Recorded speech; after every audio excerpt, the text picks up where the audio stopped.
Okay, guys, so you've been given the assignment of grading 2 or 3 sample essays from the 2009 AP US document-based question or DBQ essay. And there are a series of documents that it is either required or recommended that you have on you if you want to get the full benefit out of this. So obviously the first document you need to have is the actual DBQ prompt and the documents, because otherwise, how in the world do you know what you're assessing? All right. So the first packet that has been provided to you is the DBQ prompt and the documents. So this is what you see right here on the screen. Here is the prompt. From 1775 to 1830, many African Americans gained freedom from slavery, yet during the same period, the institution of slavery expanded. Explain why both of those changes took place. Analyze the ways that both free African Americans, or as we call them historically, free blacks, and enslaved African Americans responded to the challenges confronting them. Okay? Now remember, this is referring from 1775 to 1830, so we're talking about a slew of things here. I mean, the effect the Constitution had, both weakening and strengthening slavery, the effect the Revolutionary Era or war had on strengthening and weakening slavery, and maybe a couple of things that we have not yet gotten to. And I'm not all that worried about that because you are not actually writing the essay. You know, something like the cotton gin that was invented around the turn of the century, around 1800, or at least perfected by Eli Whitney at that point. Okay, the idea wasn't his totally. He just got the patent first.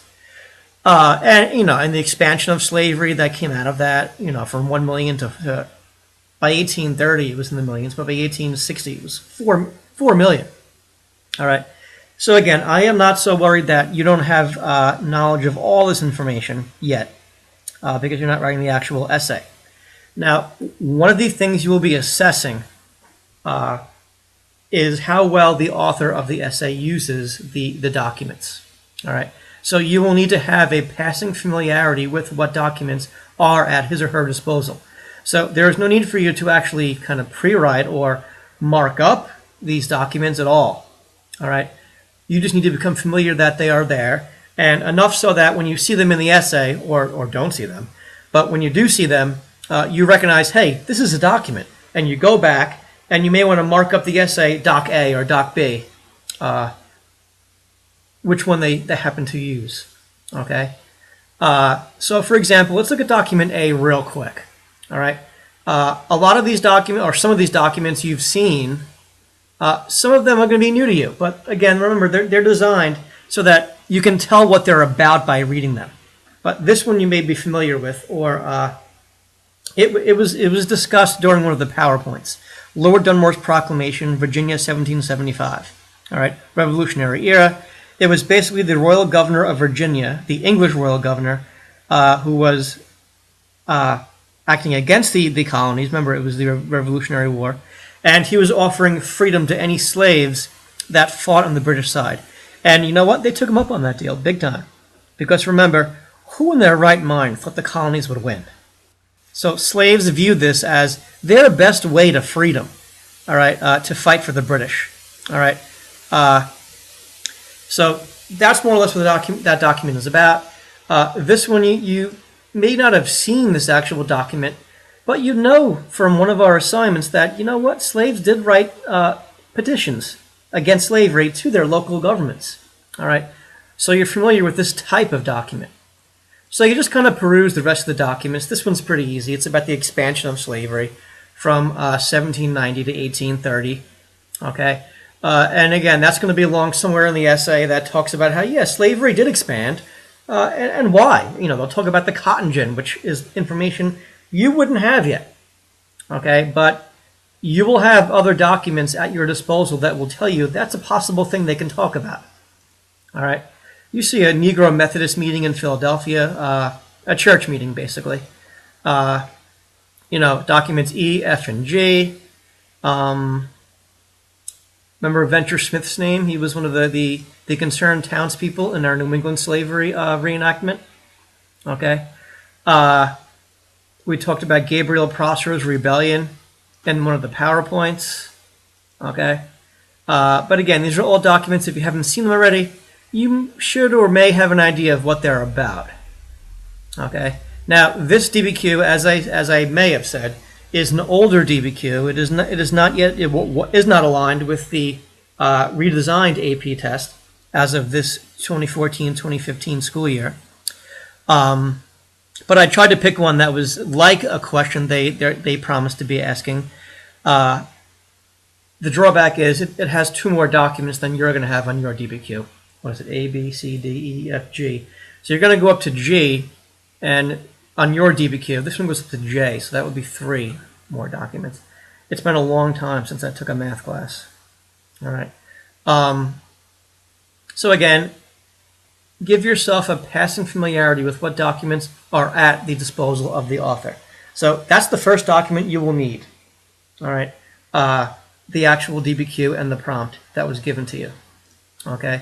Now, other things you will need to assess the 3 essays, obviously, the 2 rubrics. This first rubric here is the College Board provided rubric. It is a 7-pointer, and it is 4 categories. We've talked about it in class.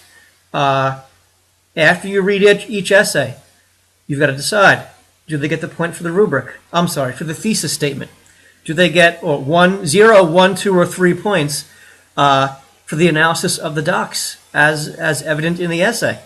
Do they show one of these 4 things for 6 or 7 of the documents? You are not looking for all or all but one of documents A through J. You are looking for 6 to 7 to get 3, 4 to 5 to get 2, and less than that, they get the point. 1 out of 3. Okay. Outside knowledge, did they use it enough? In your judgment, was it enough? Did it support the thesis? They get the point. Did they provide context? Did they explain why, why it's connected to broader, how it's connected to broader historical phenomena?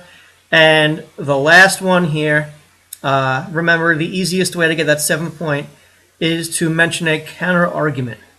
Mention there are valid arguments out there and possibly refute it. Okay.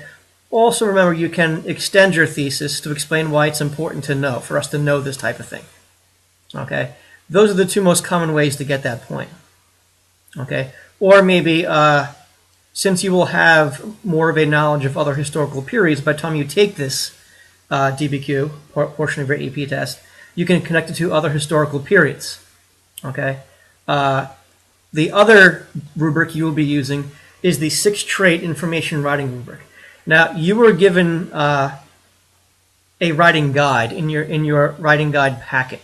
That's in which all of this has been made first person. Like, I have a clear, focused, explicit thesis. I have a vision. All right. And also within that packet, the writing guide packet, the very big one that I gave to you, there's a page for each of these different traits. There's a page that explains ideas, organization, what sentence fluency is, what conventions are, all right, what voice is, and what word choice is. So you were to assess it also using this rubric and use this scale. You add up all the different columns, you figure out what the raw score is, and then you circle that, and that will also give you the conversion. All right. And if you want to mark up the essay with numbers or with copy editor symbols, feel free. That's up to you. All right. But remember, as you read this, as you read the 3 essays, you are looking for specific things. You are looking to locate a thesis statement.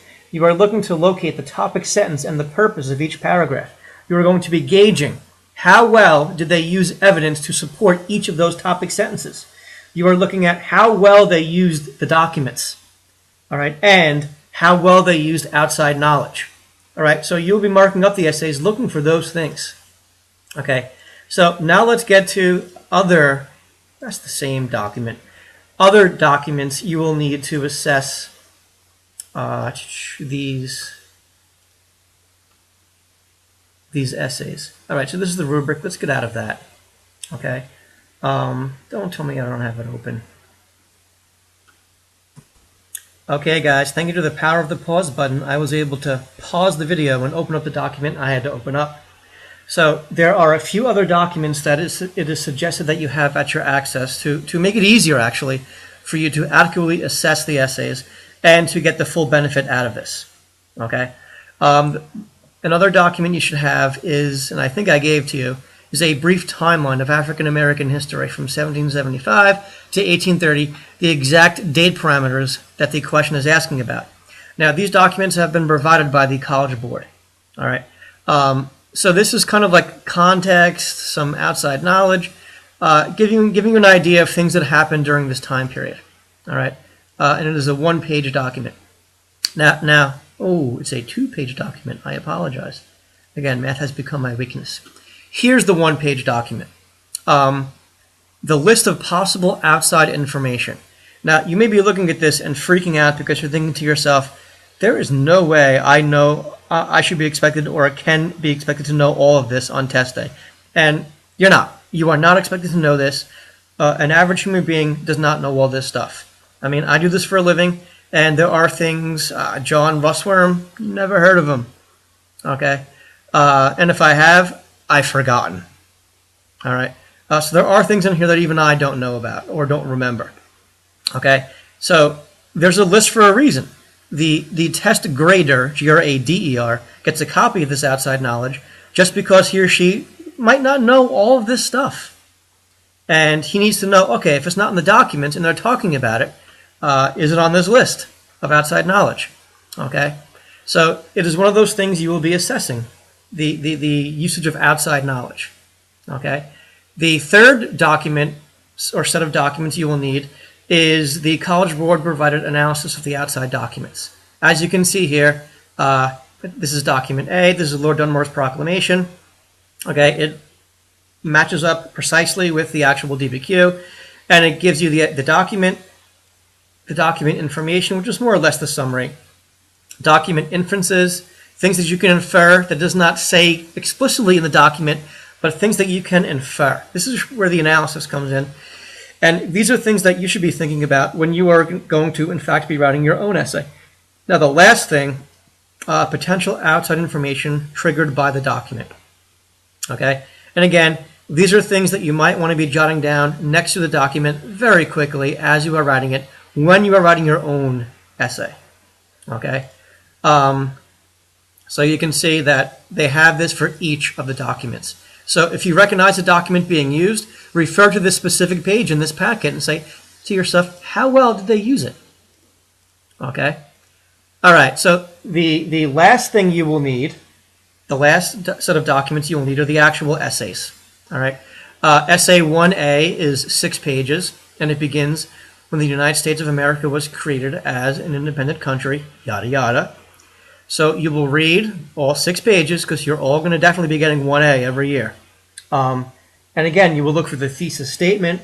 You will look for the topic sentence of each paragraph, how well they backed up their topic sentence, which is their claim for each paragraph, how well they used evidence to back it up, their usage of the documents, their usage of outside knowledge. And then you will go back and use the 2 rubrics to assess the essays. Okay? And when you hand it in, that's what I'm going to be looking for. How well it's marked up and how good are the markups? How high quality are the markups? Essay 1B is 3 pages. Essay 1C is also 3 pages. So if you go back to 1B, it begins, inspired by the democratic ideals of the Revolution. And Essay 1C begins, after the American Revolution, many African Americans were freed from their bondage. Okay? So, good luck. If you have any questions, please ask.